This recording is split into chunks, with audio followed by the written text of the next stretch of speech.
and so I think that's been important for us. Yeah, because I think, and you've probably already experienced this, the mercy that you have to show every day, because we fail each other every single day. But that next morning to get up and say, I love you, there's just a buoyancy in that, knowing that it's so godlike to say you can start the day fresh, really, really beautiful. And to, for me, to allow Bill to know that, he's the only person in the world for me. And for me to know that about him, no matter how imperfect we are, or the mistakes we made the day before, that, okay, today is fresh, we're gonna start new, and, and let God take us where this day is gonna end up.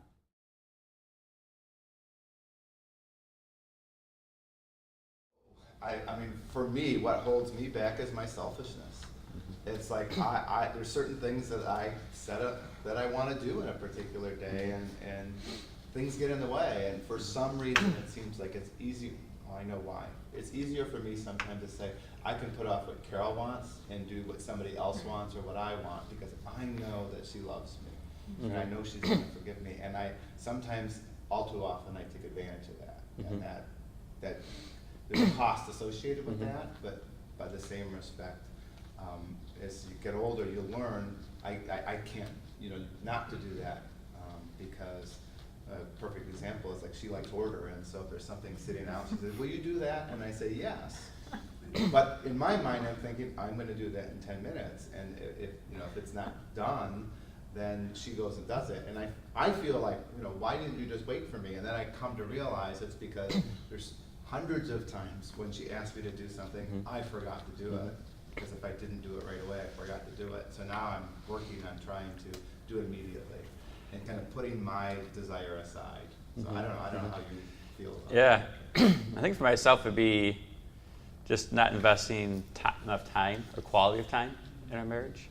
Because there would be a lot of days where I'll come home from work, we'll have dinner quickly, put in the bed, then I'll be outside doing yard work, or I'll have different things I'm working on, and then I'm thinking I'll be up till like 10 or 11 at night, and we can talk about whatever we need to talk about, like from 10:30 to 11, and then Marie's in bed at 10 o'clock, and I go upstairs and she's getting from bed and doesn't want to talk about it. She's exhausted and going to bed. I'm like, well, okay, that kind of got shot in the foot.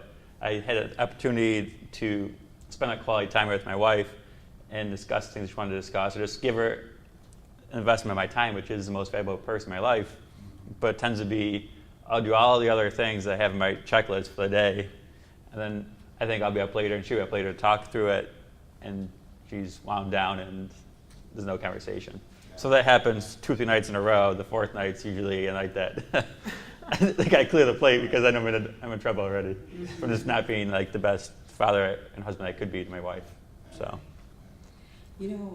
I know this is a little off topic, but I'll never forget when we were young and had, toddlers and baby, and this woman who I really liked, and I thought she had a really good family and children that actually I was coaching her daughter, but she said to me really a profound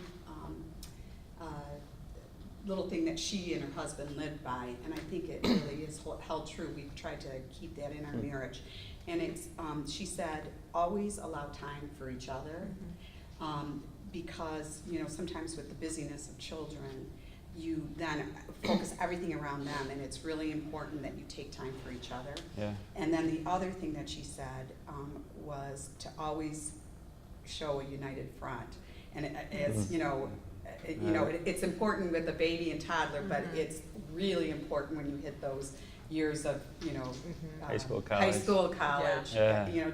To know, and it is actually, it's a blessing.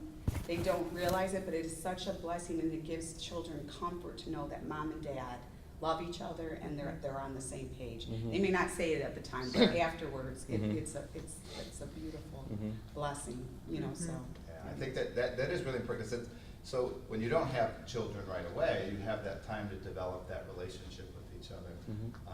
But it takes a while to do that, and when the baby comes in, it's like the focus becomes the baby, and so that the binding between the parents sometimes becomes the child or the children, and the binding between the parents always has to be between each other other and and God. God. Mhm. And looking back now, we realize that, and there were many times when we didn't quite do it right, but God allowed us to experience and then teach us later, this is what I want for you. Right. And so no matter, like Carol said, no matter how much there's, you know, stress or conflict, if you maintain that relationship and maintain the united front, the kids go, oh, it's mom and dad are a unit, they're together on this. Yeah, it's really important that you kind of think through it, because so many times the blessing of the children comes from the Lord, from the couples who are married. So it's one of those things where the couple receives a blessing as a unit, and that unit has to be kind of united together as they raise their child to be future saints. I was just thinking the other day, we received,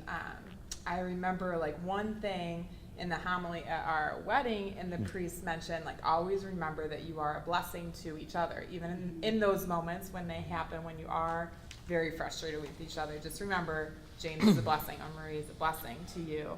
And I think now, having a kid and just reflecting on that a little bit more, it's very interesting and even connected to Unleash the Gospel, because now I view James as not only my husband, but I truly can see God working through him in a different way, in that when I do feel that cherished feeling from James, then I can be a great wife and a great mom. So it's very interesting, because now I feel like James is a whole new blessing in a way, in that I can be more loving if I'm open to him.